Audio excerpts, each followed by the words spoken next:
You're listening to DraftKings Network.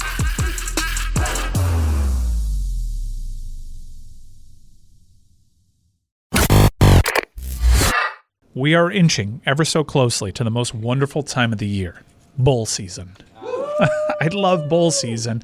And yes, it's been diluted by players jumping to the draft and protecting their bodies, or players deciding they're going to get an early start on the portal and just forego the postseason treasure that is a bowl game. However, bowl games still matter. Mario Cristobal gave voice to this in a press conference earlier this week. Postseason awards matter. And a lot was made out of bowl games in the 90s about the commercialization of these bowl games. Remember, these bowl games had prestige. They didn't have corporate sponsors attached to the name. The Peach Bowl. It was the Peach Bowl. It wasn't the Chick-fil-A Peach Bowl or the Chick-fil-A Bowl. No. It was the Peach Bowl. Tostitos Fiesta Bowl was pretty memorable. But it was just the Fiesta Bowl. Before that, it was just the Fiesta Bowl.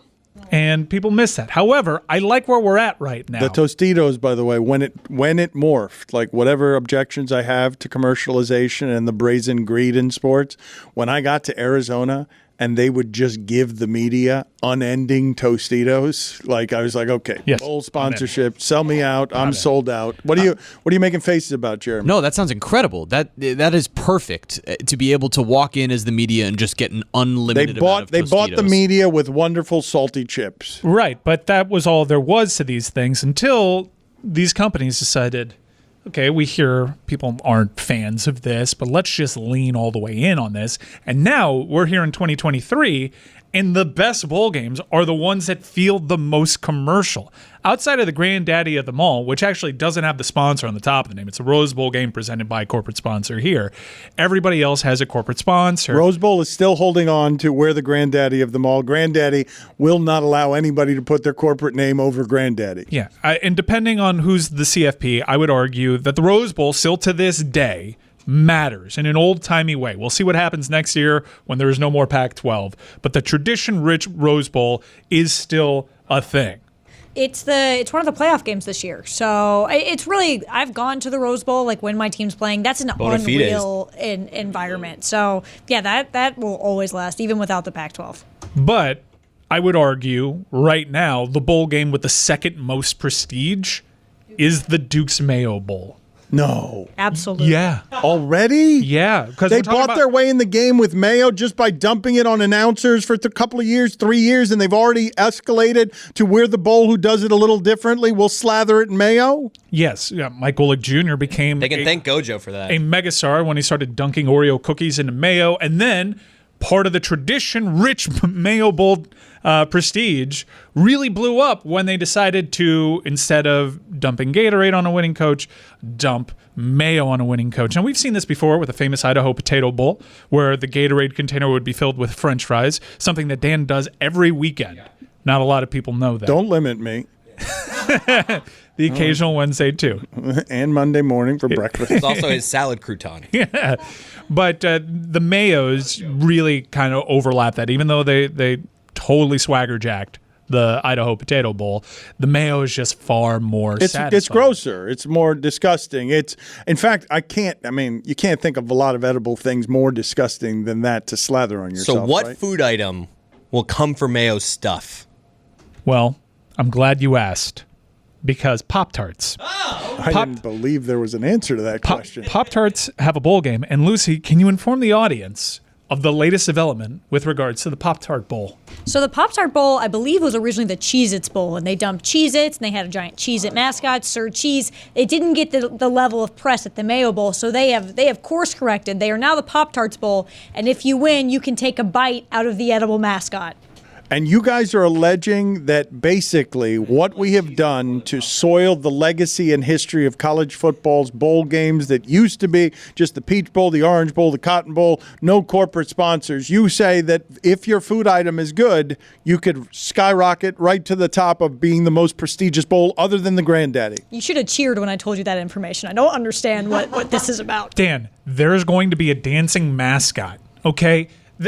bowl games are in a golden era right now if you give yourself over to free market capitalism and commercialism, because you had the Jimmy Kimmel mascot of the Jimmy Kimmel Bowl. This year, the LA Bowl is brought to you by Gronk. I thought that was weird. I didn't understand. They did the press conference and Gronk's whole thing. Basically, it's the LA Bowl brought to you.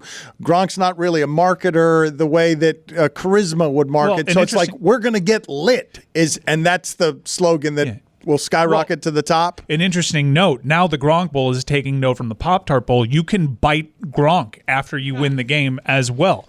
But, Dan, there's going to be a dancing Pop Tart.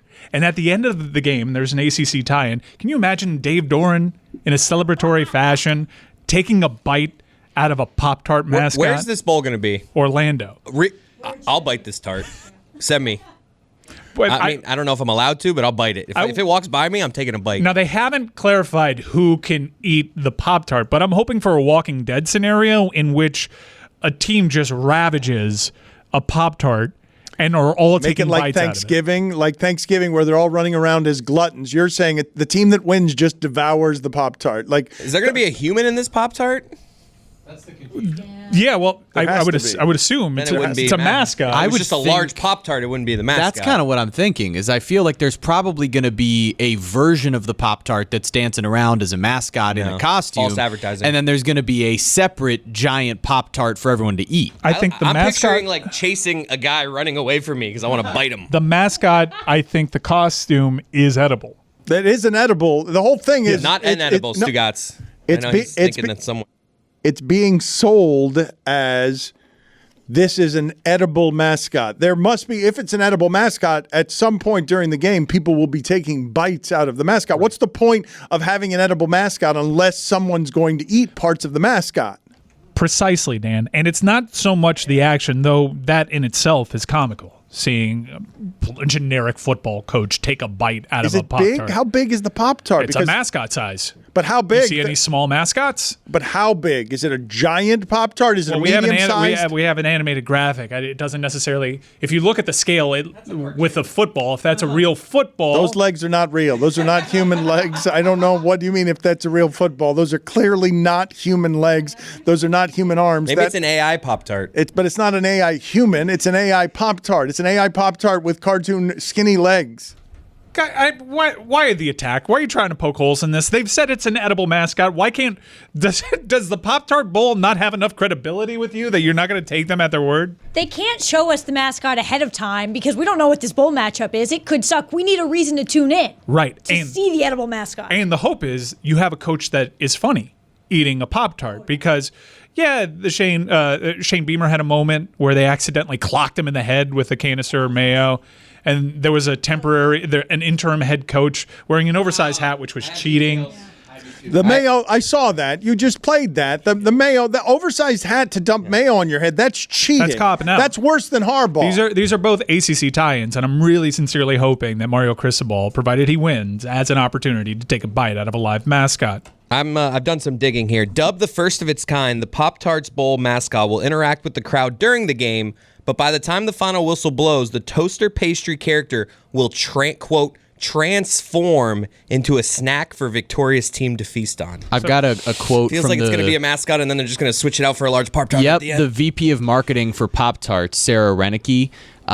Here's a quote from her. During the grand entrance and for the entirety of the game, there will be a traditional mascot costume made from fabric and other non-edible materials that a person will wear. You can't get the food dirty. The edible mascot will only be revealed after the game ends. Have no fear. No humans will be harmed in the enjoyment of the Pop-Tarts edible mascot. Why not? I'm out. You already took the Outback Bowl from us. Don't take this too. Bring back Cheez-Its. He needs to be put in a toaster, alive. Or she. It's 2023. Bring back Cheez-Its. Thank you. I'm not sure what gender the Pop-Tart is. Poor Cheez-Its Bowl gone. I wanted a world where the Pop-Tart Bowl and the Cheez-Its Bowl were here. The Cheez-Its Bowl used to have certain players that would stay in like a Cheez-It room. And I'll show you a picture. You'd love it. I mean, technically, any mascot is edible. Whoa, that got dark. Bevo. I mean... Well, but not he's doing humans. Colorado yes. Buffalo. I mean, technically. I mean, well, but what? I don't. We're getting all excited about edible mascots? Yeah, but here, wait a minute. You've descended into cannibalism, and we didn't even get to enjoy this for 10 minutes. If you win the Fenway Bowl, you get to eat Jacoby Ellsbury. Yeah. We didn't get 10 minutes into celebrating the edible mascot and the joys of the edible mascot before it was revealed to be a fraud. And then Jeremy immediately took it to technically all mascots are edible, which Only if Army Hammer's your head coach. They're cannibalism jokes. I can't work with cannibalism jokes. We started at Pop Tarts. Pop Tarts are delicious. Human beings, to my knowledge, are not delicious. What's your favorite? S'mores. I said it. I love the s'mores. Brown cinnamon sugar Yeah, for sure. The brown cinnamon sugar, that's the top one. They make Pop-Tart little puffs now. Have you tried those? They can't be as good. Am I an They're actually- asshole for just liking the... Yes. I got a hot take. Am I an asshole for just liking the strawberry Pop Tarts? Oh, no, that's No, not at that's all. a That's a good really one. good one. You don't have to should try the toast puff. your Pop-Tart, though. That's my hot take. You eat brown cinnamon sugar. Room temp. Wait, what? No toasting? Same. I mean, toasting is fine. Toasting them is fine, But but it becomes like a fig Newton if like you a don't nice toast No. it. it's like a little cookie with a little filling in it. It's Gotta nice. Toast it. No, Maybe I put the roof of completely your mouth disagree. on No, it. you don't. I'm with Misjudge it. I'm Have a room bad temp with toaster. Chris over here. Room temp. If for me, my favorite version of a Pop-Tart, get it out get it out of a vending machine, Oh. and it's like a little soft. Oh, you monster. And you can just kind of, you don't even get a snap with it. It's kind of a soft, chewy. I wanted to be with you on this, but that's crazy. No, it's not. It's not crazy. It's delicious. It's edible and it's wonderful. Well, you like cannibalism, so all things are edible. I don't like cannibalism. Put it on the poll, please, Juju. Is Jeremy pro-cannibalism? And also put on the poll your Pop-Tart toasted or room temperature. This is an important I question. think you're going to be surprised by the numbers here, Dano. It's got to be toasted. I I completely think it'll disagree be with close you. to split. I'm not saying you won't win, but it'll be close. In fact, I'm not sure since the first time I toasted a Pop-Tart that I've toasted a Pop-Tart since. You're talking. Would you like to hear complicated legacy Joe Zagacki reading some text from Army Hammer? Sure. Please. Yeah. This is a weird kink that some people might have on Reddit. Helplessly horny. And I just need to tell you, it's been so long since last time. I've been f***ing more, and I'm so hard. I'm screaming. My legs are going to be... I don't know what that one is. Yeah. I'm dying to send you pics of blood. I just want to f***ing eat you already. That was Army Hammer's DMs. Would you let me take a bite of you? I'm serious. I want to eat you. Nailed it. Took a dark turn. I am 100% accountable. He started with Pop-Tarts. I've cut the heart out of a living animal before and eaten it while still warm. Didn't get enough complicated legacy Zagacki today. Was the happiest you were today. I lived in the same neighborhood as a cannibal. He got arrested. Hey, it's Mike. Hut, hut, whistles, penalty flags, touchdowns, rah-rah.